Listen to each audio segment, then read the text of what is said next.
আসসালামু আলাইকুম, বিকেলের শুভেচ্ছা। ধন্যবাদ উপস্থিত সবাইকে। আমরা এখনই শুরু করতে যাচ্ছি চিন্তা ফিকিরের সঙ্গ ফকিরে আয়োজিত আজকে আমাদের তৃতীয় অনুষ্ঠান, আলাপের অনুষ্ঠান, তর্কের অনুষ্ঠান, চিন্তা চর্চার অনুষ্ঠান।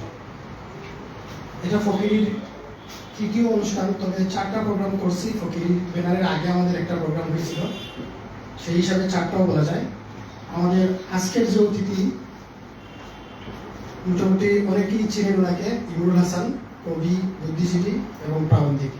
আমরা সাধারণত এখানে কবি, লেখক ও বুদ্ধিজীবী শব্দটা ইচ্ছে করে লাগিয়েছি যে সিলেটে আমরা চিন্তা চর্চার সূচনা করতে চেয়েছিলাম। সেই হিসাবে আমাদের এতটুকু আসা, মোটামুটি 3টা প্রোগ্রাম পর্যন্ত। কারণ এই উদ্দেশ্য মাথায় রেখে আমরা যেহেতু চিন্তা চর্চা করবো, সেজন্য ইচ্ছে করে আমরা লেখক ও বুদ্ধিজীবী সেটা বাকি দিয়েছি। ইমরুল ভাইয়ের অবশ্য একটু ছিল, অসুবিধা ছিল, বলছিলেন যে যদি পারেন আপনারা বুদ্ধিজীবী এটা কেটে দেন। আমরা বলছি না, আমরা আমাদের এই যে কাজের ধরন অনুসারে আপনাকে বুদ্ধিজীবী ঘাটিটা দিয়ে আমরা বরণ করবো। আমি বিশেষভাবে কৃতজ্ঞতা জানাই ইমরুল হাসান ভাইকে, কারণ উনি শুধু ঢাকা থেকে উড়ান দিয়ে এখানে এসেছেন। উদ্দেশ্য আমাদের সাথে এঙ্গেজ করা, আমাদের সাথে আলাপ করা, তর্ক করা। আর বিশেষভাবে আবার সবাইকেও কৃতজ্ঞতা জানাচ্ছি যারা উপস্থিত হয়েছেন এই বাইরের বৃষ্টিকে উপেক্ষা করে। সবাইকে ধন্যবাদ, কৃতজ্ঞতা। আমি ফকিরি সম্পর্কে প্রথমে দু একটা কথা বলে দিতে চাচ্ছি। ফকিরিটা আসলে আমাদের কোনো সংগঠন না, শুধু এই যে ব্যানারটা দেখতেছেন, ইমরুল ভাইয়ের ছবিটা বাদ দিলে এই ব্যানার অনুসারে শুধু ফকিরি। কারণটা কি, আমাদের এখানে আমরা কোনো সাংগঠনিক কাঠামো দাঁড় করে নেই, কারো সভাপতি দিই নাই, সহসভাপতি দিই নাই, সেক্রেটারি দিই নাই। সেই হিসাবে যারা উপস্থিত হয়েছেন সকলেই ফকিরি সদস্য। তাই আপনারা নিজের মনে করে অনুষ্ঠান শুনবেন, পরবর্তীতে প্রশ্ন উত্তর করবে, সামিল হবেন, এই আশা ব্যক্ত করতেছি। কথা বাড়াচ্ছি না। ইমরুল ভাই সম্পর্কে ইমরুল ভাই যে বক্তব্য দিবেন সেটা দেখে আপনারা বুঝবেন ইমরুল ভাই লেখালেখি কতদূর, ইমরুল ভাই চিন্তা কেমন করেন, আমাদের সাথে কতটুকু কানেক্ট করেন, এই বাংলাদেশকে নিয়ে কি ভাবেন, ইমরুল ভাইয়ের বক্তব্য দেখেই শুনবেন। কিন্তু অল্প পরিচয় যেটা, সেটা হলো ইমরুল ভাইকে আমি ব্যক্তিগতভাবে যেটা চিনি, ওনার একটা কাব্যগ্রন্থ ছিল বসন্ত, 1429 সম্ভবত ইমরুল ভাই, 1429। তো বাংলা কবিতায় এই যে একটা বাক, ওনার এই কাব্যগ্রন্থ থেকে আপনারা পড়লে সেটা বুঝবেন, ওনার আলাপ থেকেও আসবে। এরপরে উনি আস্তে আস্তে দেশ, রাজনীতি, সাহিত্য নিয়ে, পলিটিক্স নিয়ে মাথা কামানো শুরু করছে। সেই তখন থেকে ইমরুল ভাই আমাদের চোখে। তাই আমি শুরুতেই, এখানে আমাদের অনেক গুণীজন উপস্থিত আছেন, মঞ্চ আমরা বড় করিনি, এর জন্য দুঃখিত। আমরা 2টা প্ল্যাটফর্ম রাখছি। আমি প্রথমেই আহ্বান করবো আমাদের আজকের বিশেষ অতিথি কবি মুহাইমিন আরিফ, অধ্যক্ষ এমসি একাডেমি। ওনাকে ওনার আসন গ্রহণ করার জন্য অনুরোধ জানাচ্ছি। ধন্যবাদ মুহাইমিন আরিফ ভাই। এখন আমাদের প্রধান আকর্ষণ কবি, লেখক, বুদ্ধিজীবী ইমরুল হাসান, যার কথা আমরা সরাসরি যার আলাপে চলে যাব। আমার এই ছোট্ট কথা শেষেই ইমরুল ভাই মঞ্চ বসেই কথা বলা শুরু করে দেবেন। এরপরে শেষে একটা প্রশ্নোত্তর পর্ব আছে, আর আপনাদের জন্য একটু আপ্যায়ন আছে, অপেক্ষা করবেন সেই পর্যন্ত। আমি বিশেষভাবে অনুরোধ জানাচ্ছি ইমরুল ভাইকে ওনার আসন গ্রহণ করার জন্য এবং ওনার মূল্যবান বক্তব্য পেশ করার জন্য।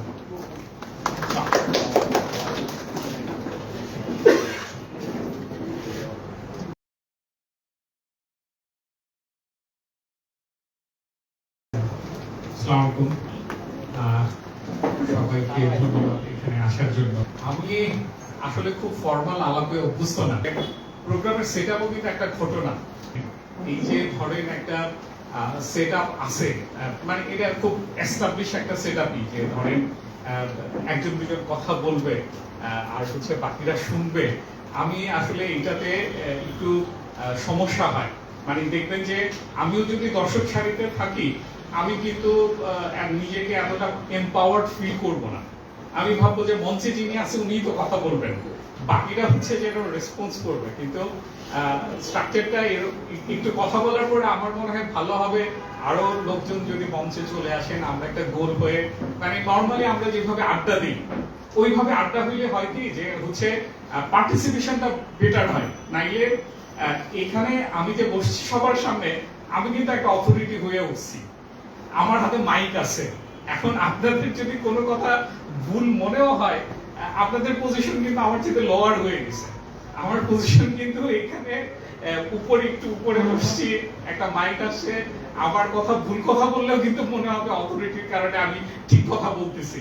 তো স্ট্রাকচারটার একটা ইমপ্যাক্ট আছে। তো আমি রিকোয়েস্ট করবো যে আমি একটু কথা বলার পর স্ট্রাকচারটা আপনার ভেঙে ফেললে ভালো হবে। আমরা একটু একসাথে এসে বসলাম, তাইলে দেখা যাবে যে কথার ওজন সমান ওজন থাকবে, নাইলে পজিশনের কারণে ওজনটা একটু কম বেশি হয়ে যায়। যেমন ক্লাসে এটার দরকার আছে যখন টিচার বলতেছেন, কারণ টিচারকে আপনার মান্য করতে হবে। উনি একটা জিনিস আপনাকে শেখাচ্ছেন, সেখানে একটু ডায়াসে উপরে হইতে হবে আর কি। এখানে কিন্তু ওই যে ফকিরিও আমার মনে হয় যে ওনাদেরও যে একটা আইডিওলজি, সেটা হচ্ছে কিন্তু আসলে কথা বলার, এনগেজ করার, সবাই সমান হয়ে আর কি। তো এটা করতে পারলে আমার ধারণা ভালো। আমি ফকিরের যারা আছে ওনাদেরকে এই রিকোয়েস্টটা করবো আর কি। আমরা যখন আড্ডা দিব তখন যেন এর আগে আমি কিছু কথা বলি নেই আর কি।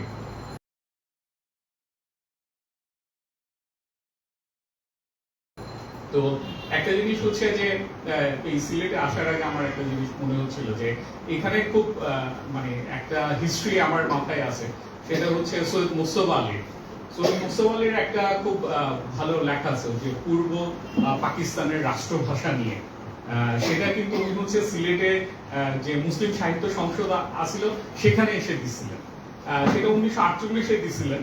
সেখানে উনি খুব মানে ওনার যে এরকম প্রচুর রেফারেন্স দিয়ে বলে, খুব সুন্দর করে উনি বলছিলেন যে কেন রাষ্ট্রভাষা হিসেবে বাংলাকেও রাখা উচিত। পরে এটার ওনার খুব আইকনিক একটা প্রবন্ধ হয়েছে আর কি। তো এখানে আমরা হয়তো খুব অল্প কিছু লোক কথা বলতেছি, একসাথে আসি, কিন্তু দেখা যাচ্ছে যে এই কথাগুলি একটা সময় গিয়ে আসলে ইম্পর্টেন্ট কথা হয়ে উঠতে পারে যদি আমরা ওইভাবে এনগেজ করতে পারি। এটা একটা জিনিস আমাদের কাছে। আরেকটা জিনিস হচ্ছে আমার কাছে মনে হইতে পারে যে এর আগেই আমরা কয়েকজন কথা বলতেছিলাম যে আসলে চিন্তার কথাগুলি তো খুব বেশি মানুষ বলে না, হ্যাঁ, খুব বেশি মানুষ আসলে এনগেজ হয় না এরকম। তো ওই যে আপনার ইরান এবং ইসরায়েলের যুদ্ধ যখন শুরু হইলো তখন জিজেগের একটা স্লাভো জিজেগের কথা তো আপনারা অনেকে জানেন। উনি তখন একটা পুরান কথা বলতেছিল যে উনি হচ্ছে ইরানের ছোট একটা শহরে গেছেন একটা সেমিনারে। তো ওইখানে হচ্ছে প্রায় 2-2.5 হাজার লোক চলে আসছে। তো ওইটা দেখে আমি বলতেছেন যে দেশে হচ্ছে ফিলোসফিক্যাল কথাবার্তা বলার জন্য বা শোনার জন্য 2-2.5 হাজার লোক জড়ো হয়ে যায়, সেটা বিশাল ব্যাপার। তো আমারও মনে হয় যে আমরা এখানে যে 40-50 জন একসাথে হয়ে গেছি, সেটা বিশাল ব্যাপার। মানে আমরা যে ধরে এটা তো খুব একটা কি বলবো যে জনগুরুত্বপূর্ণ কোনো আলাপ না, এটা পলিটিক্যাল কোনো জিনিস না। এখানে ধরেন কারো কোনো সুবিধা নাই, কথা বইলাও কারো লাভ নাই, কথা শুনিনাও কারো কোনো পলিটিক্যাল লাভ কিন্তু নাই। মানে এটা তো পলিটিক্যাল জনসভা না, বা ধরেন সরকারিও কোনো জনসভা না, চাকরি বাঁচাইতে হবে, লোকজনের মানে বস্তের কথা শুনতে হবে, সেটাও না। আমরা কিন্তু নিজেদের তাগিদে এখানে কথা বলতে আসছি, শুনতে আসছি। তো এটার ইম্প্যাক্ট অন্যরকম আর কি। এটা হচ্ছে আমার মানে আপনাদের প্রতি কি বলবো কৃতজ্ঞতা, যে আমি যে টপিকটা নিয়ে কথা বলবো সেটা তো আসলে খুব বেশি একটু খটোমটো টাইপের জিনিসই আর কি, মানে খুব বেশি পপুলার জিনিস না। তো এটা যে আপনারা আসছেন শুনতে, এর জন্য শুকরিয়া আর কি। তো আর একটা জিনিস হচ্ছে যে ধরেন একটা পাবলিক আলাপে হইতেছে যে একটা ইস্যু নিয়ে কথা বলা, মানে একটা সাবজেক্ট ধরে কথা বলা, কিন্তু আমরা কিন্তু আড্ডাতে বসলে যা হয় আলাপ কিন্তু অন্য অনেক দিকেই চলে যেতে পারে, অন্য অনেক দিকেই যাবে আর কি। তো আপনারা নিঃসংকোচে হচ্ছে এই জিনিসগুলি করবেন আর কি। মানে আপনাদের মনে যা হয় আমার কথা শুনে আপনি দেখবেন যে পড়তে গেলেও কিন্তু এরকম হয়, জ্ঞানের রাস্তাগুলো কিন্তু এরকম এক জায়গা থেকে শুরু হয়, কিন্তু এটা কিন্তু অন্য অনেক দিকে চলে যায় আর কি, অনেক দিকে আমাদেরকে ইন্সপায়ার করে। তো এরকম আমার মনে হয় যে আপনাদের যদি এনগেজ হওয়ার মতো কথা থাকে, আমরা সবাই মিলে এই আলাপটা করবো আর কি। তো এই হচ্ছে ইন্ট্রোডাকশন।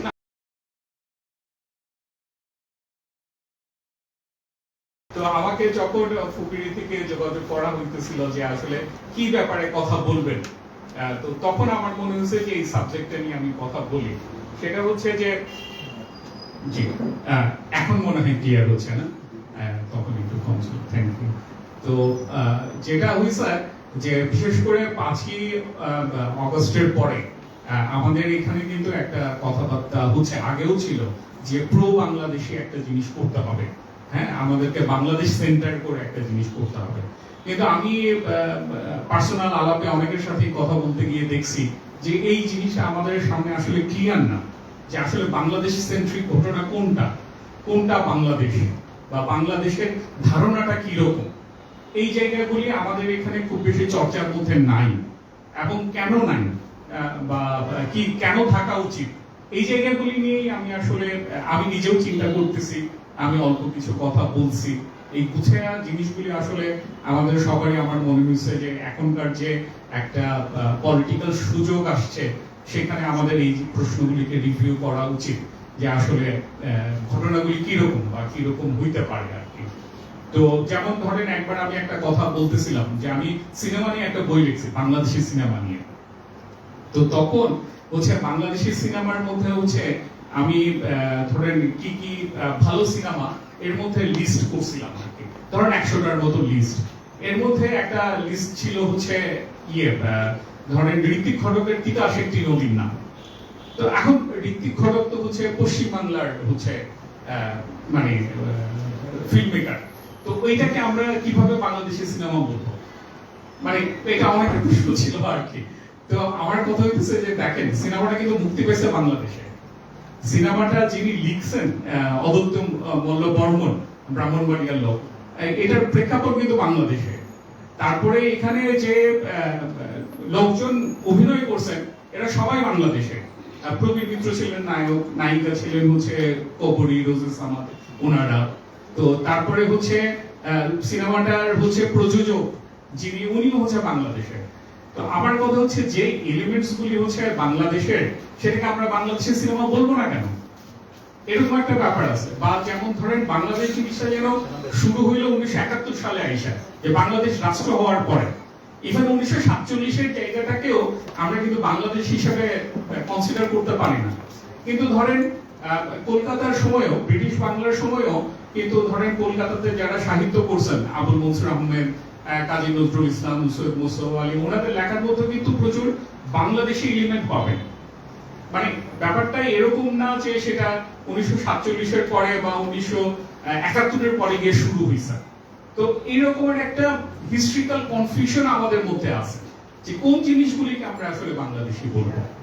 তো এটার জন্য হচ্ছে যে আমার মনে হয়েছে যে এই জায়গাটা একটা ডিফাইন করে ফেলতে হবে সেটা জরুরি না, কিন্তু এই প্রশ্নটাকে আমাদের এনকাউন্টার করতে হবে। প্রশ্নটাকে কিভাবে এই জিনিসটাকে আরো ছড়ায় দেওয়া যায় প্রশ্নটাকে, সেই চেষ্টাগুলি করতে হবে। আমার আলাপের উদ্দেশ্য হচ্ছে এটা, হ্যাঁ, যে বাংলাদেশ প্রসঙ্গ, পুরো বাংলাদেশি হওয়া, বাংলাদেশ সেন্ট্রিক হওয়া, এই জায়গাগুলি কি মিন করে এবং কিভাবে মিন করে, এটা যাতে আমরা অ্যাটলিস্ট কিছু ধারণা তৈরি করতে পারি।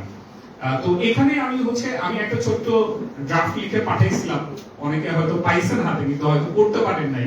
কিন্তু এখানে আমি যে জিনিসগুলি বলছি সেগুলি পরে হয়তো একটু রিলেট করতে পারবেন, আমি একটু উদাহরণ দিয়ে বলবো আর কি।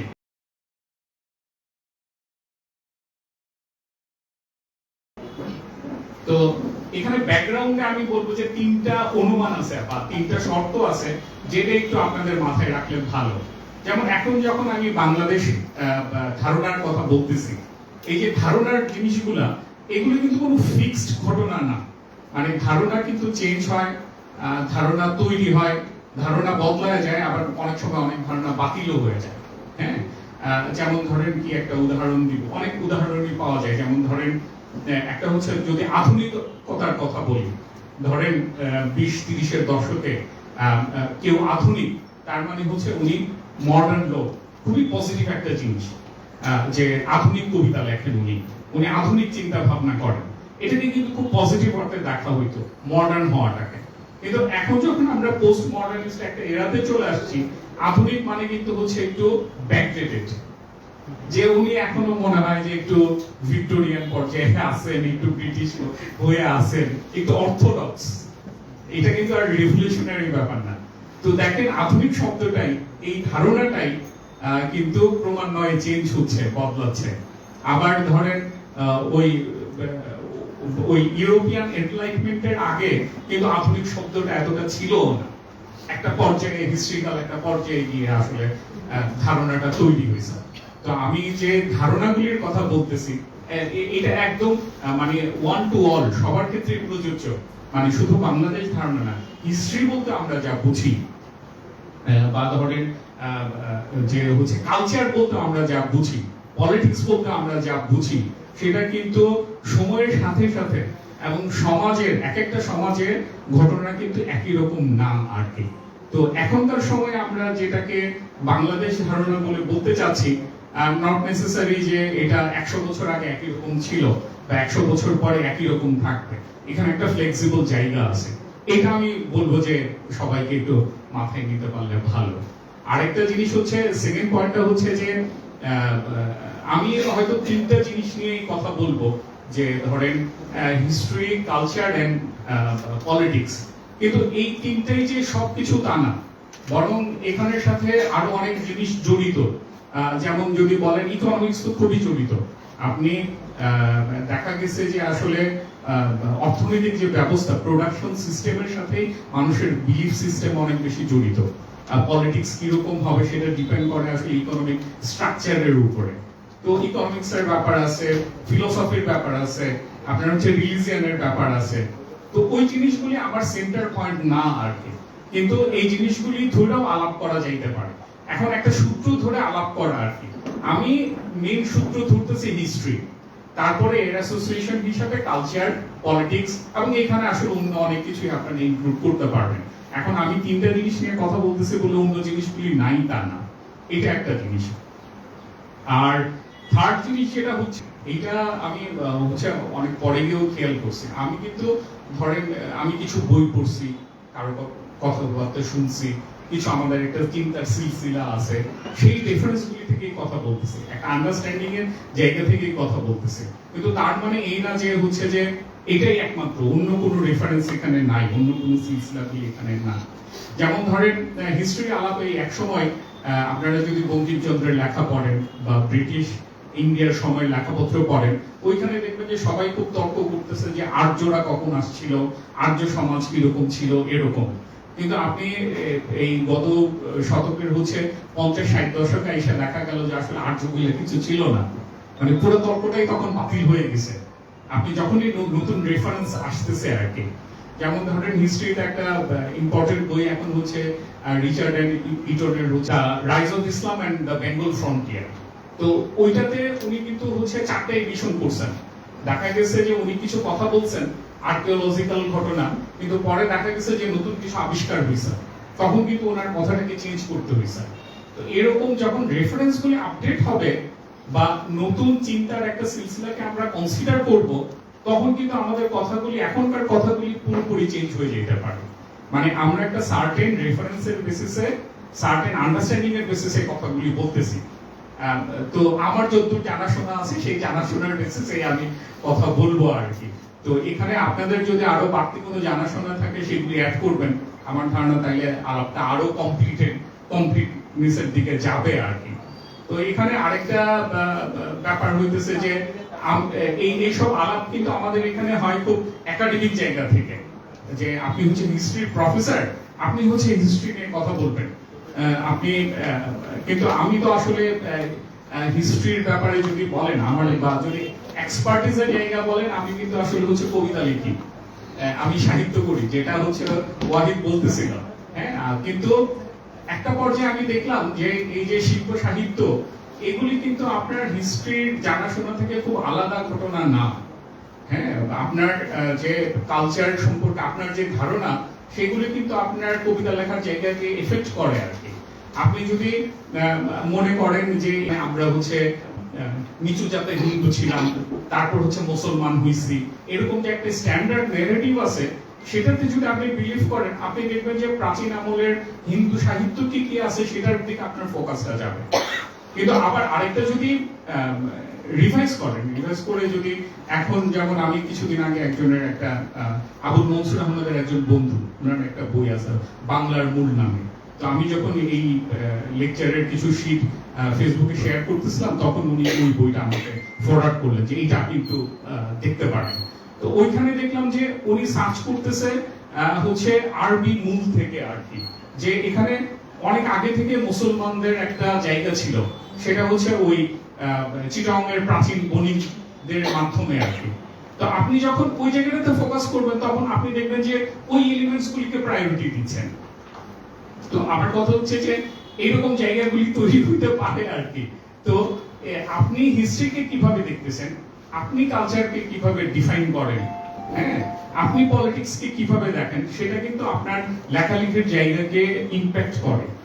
হ্যাঁ, মানে দুইটা বোধ করে মানে আপনি দেখবেন যে নজরুলের লেখা আমাদের এখানে খুবই আমরা খুব করতে পারি, এনগেজ করতে পারি কারণ হচ্ছে যে আপনি দেখবেন যে নজরুলের আগে এই যে রমজানের ওই রোজা শেষে এলো খুশির ঈদ, আপনি মুসলমানি এলিমেন্ট গুলি ওইভাবে আধুনিক যে সাহিত্য, বাংলা সাহিত্য সেখানে পাবেনই না, এবং স্টিল নাও এটা খুব রেয়ার। তো যার ফলে হয়েছে কি আপনি খুব ইজিলি কমিউনিকেট করতে পারেন, যেটা তো সোসাইটির সাথে ঘটনা, মানে আমরা যেভাবে কালচারকে দেখতে চাই সেটার অনেক কাছের ঘটনা হয়ে ওঠে নজরুল। হ্যাঁ, অন্যান্যরাও হইতে পারে, মানে আমার কথা হচ্ছে আপনার দেখার দৃষ্টিভঙ্গির উপরে আপনার কালচারাল এপ্রিসিয়েশনও ডিপেন্ড করে। আবার আপনি কালচারাল এপ্রিসিয়েশন গুলি কিভাবে করতেছেন সেটা কিন্তু আপনার হিস্ট্রি ন্যারেটিভকে রিরাইট করতে হেল্প করে। আপনি দেখবেন প্রাচীন হিস্ট্রি যারাই লিখছেন ওনারা কিন্তু হচ্ছে যে সাহিত্যিক ডকুমেন্টগুলি আছে সেগুলির হচ্ছে ক্রিটিসিজম করতে করতে আগাইছেন। মানে যদি এডওয়ার্ড সাইডের ওরিয়েন্টালিজমটাই দেখেন, ওটা পুরোটাই কিন্তু হচ্ছে লিটারারি ক্রিটিকের মতো। উনি লিটারেচার গুলিকে ক্রিটিক করতে করতে সমাজের জায়গাটাকে হচ্ছে দেখাইছেন যে ইউরোপিয়ানরা কিভাবে ওরিয়েন্টকে ডিফাইন করে গেছে। তো সুতরাং আমাদের ইন্টারেস্ট হয়তো ওই তো শিল্প সাহিত্যের জায়গা থেকে আসছে, এসে দেখা গেছে ওই জায়গাগুলিতে কিন্তু আসতে হবে আপনাকে, এবং যদি আসতে পারেন সেটা মানে খারাপ জিনিস না আর কি। তো এই হচ্ছে আমার হচ্ছে ব্যাকগ্রাউন্ডের কথা আর কি।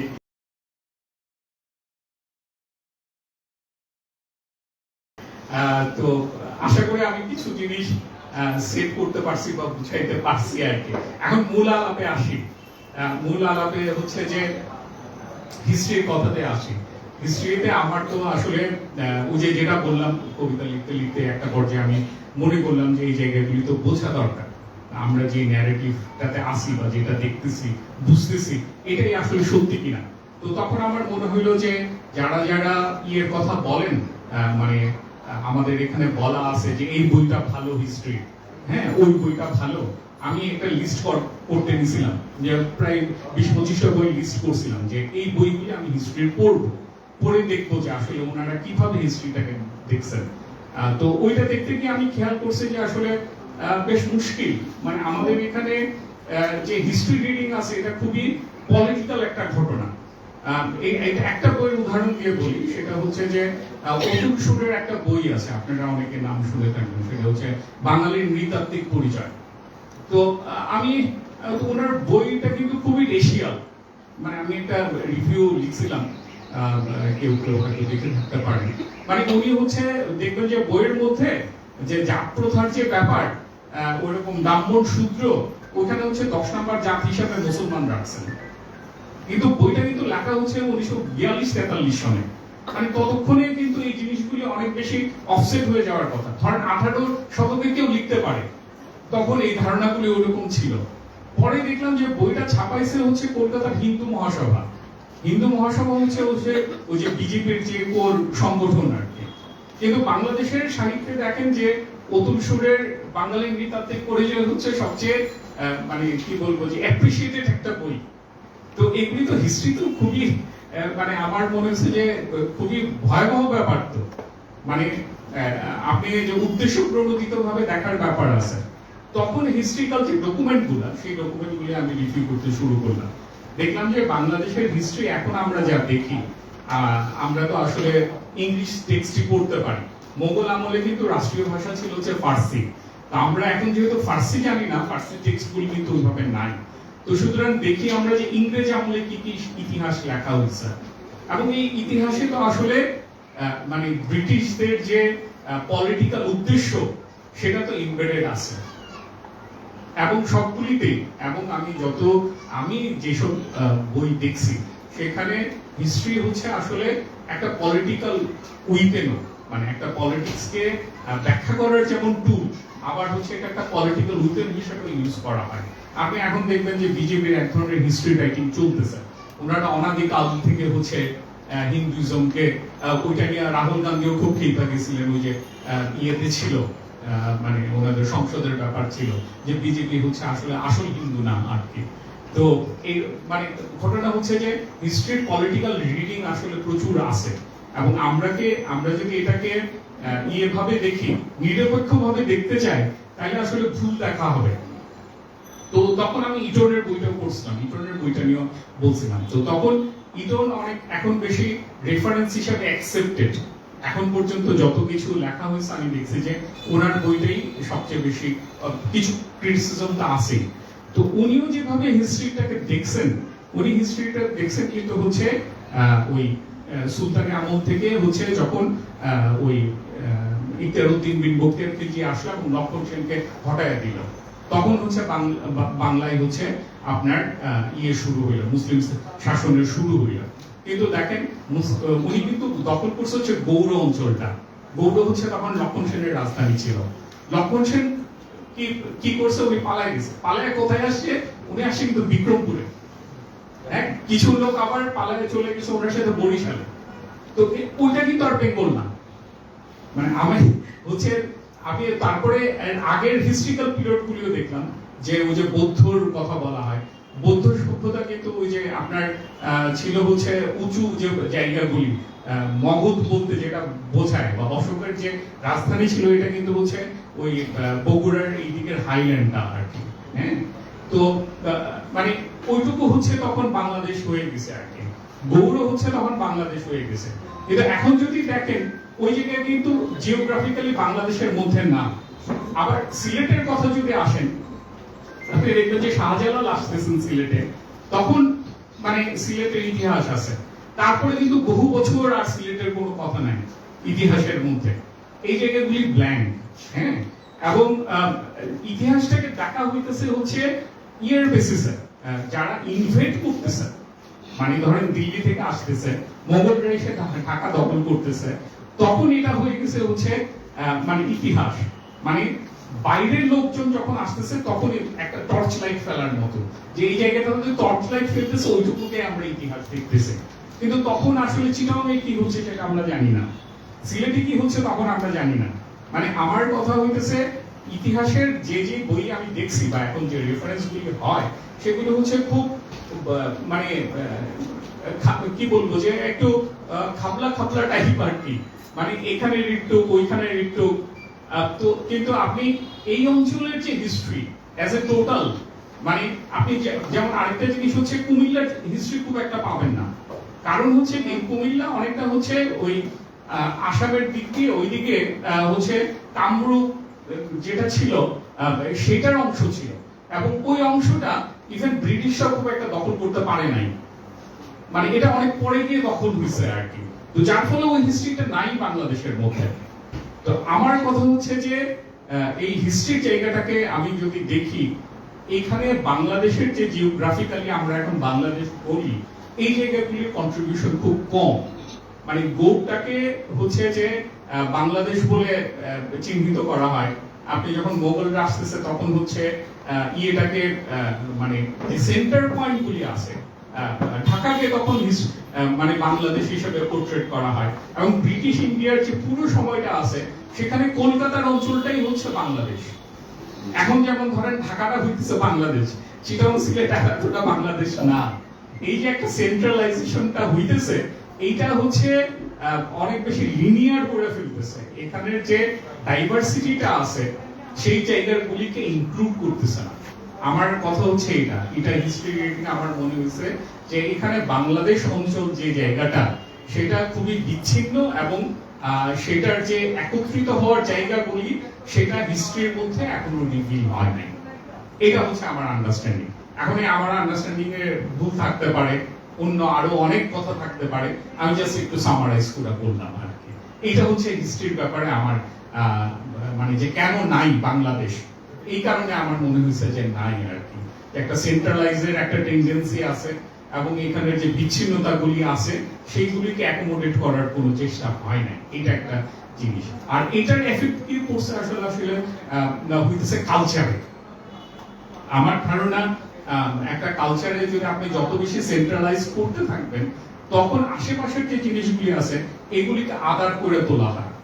হ্যাঁ, মানে এগুলি হচ্ছে ঢাকার সাহিত্য হচ্ছে মেন সাহিত্য, আপনার চিটাগংয়ের সাহিত্য হচ্ছে মানে চিটাগংয়ের সাহিত্য, সিলেটের সাহিত্য সিলেটি সাহিত্য, এরকম হচ্ছে যে বাংলাদেশের যে কালচার ছিল সেই কালচারটা একটা আদারিং করা আছে। আপনি দেখবেন যে কলকাতার মেন সাহিত্যে পুরো বাংলাদেশ হচ্ছে গ্রাম বাংলা সাহিত্য। হ্যাঁ, মানে এখানে হচ্ছে শুধু গ্রাম বাংলা আছে। আমি 2-3 বছর আগে মনে হয় তখন হচ্ছে ওই যে ঋতুপর্ণ ঘোষ আছে সিনেমা বানান, উনি হচ্ছে রুনা লাইলার একটা সাক্ষাৎকার নিয়েছিল। তো ওইখানে উনি বলতেছিলেন যে আমরা যখন ওনারা বলতেছিল, আমরা বলতে উনি পশ্চিমবঙ্গের লোকজন কথা বলতেছেন, যে যখন আমরা লোক সাহিত্য খুঁজি, ফোক সং খুঁজি, তখন তো আমরা বাংলাদেশের দিকেই তাকাই। তো তখন এতে করে আমাদের মনে হয় কিনা যে বাংলাদেশ মানেই হচ্ছে গ্রাম বাংলা, ফোক সং শুনতে গেলে হচ্ছে আপনার বাংলাতে আসতে হবে। তো এই কারণে দেখবেন আমাদের এখানে যে আরবান কালচার হয়, আরবান সাহিত্য হয়, যেমন আজম খান আমরা নিতে পারি না খুব একটা, মানে নিতে গেলে মিলাইতে পারি না। মানে এই যে একটা আদারিং এর ঘটনা ঘটছে, এই যে আমি বলতেছি হিস্ট্রির সময়টা, আমাদের এখানে হিস্ট্রি লেখা শুরু হয়েছে ব্রিটিশ পিরিয়ড থেকে। তো ওই সময়ের যে পলিটিসাইজড একটা ঘটনা ছিল, সেটা কালচারে এসেও এফেক্ট করছে। আমাদের মনে হয়েছে যে আমাদের কালচারটা হচ্ছে ইনফিরিয়র কালচার, এবং এটা হচ্ছে মেইন স্ট্রিম সাহিত্য হচ্ছে অন্যরকম, আর এগুলি হচ্ছে আসলে সাইডের ঘটনা।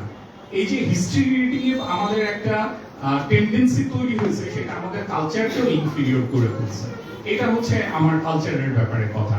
আর এই কারণে আপনার যদি হিস্ট্রিক্যাল আন্ডারস্ট্যান্ডিং না থাকে, আপনার যদি কালচারাল এলিমেন্টস গুলিকে আপনি লোকেট করতে না পারেন, আপনি কিন্তু পলিটিক্সটাকেও সাজাইতে পারবেন না। যে কারণে আপনি দেখবেন অনেকে বাংলাদেশপন্থী রাজনীতির কথা বলে, কিন্তু বাংলাদেশপন্থী রাজনীতি আসলে কি সেটাকে ডিফাইন করতে পারে না। বলে যে জিওগ্রাফিক্যালি যেটা বাংলাদেশের মধ্যে আছে, কিন্তু আপনাকে এটা দেখবে যে আপনি যদি বলেন যে ব্রিটিশ সিনেমা এবং হলিউড সিনেমা আপনি খুব কমপ্লিটলি আলাদা করতে পারবেন। এটা কিন্তু বা ব্রিটিশ লিটারেচার এবং আমেরিকান লিটারেচার দুইটা কিন্তু দুই রকমের ঘটনা, মানে দুইটাই ইংলিশ, কিন্তু আপনি দেখবেন যে আমেরিকান ইংলিশ, এদের অ্যাটিটিউড, এদের কথাবার্তা, এগুলো কিন্তু ফুললি আলাদা একটা জনরা আর কি।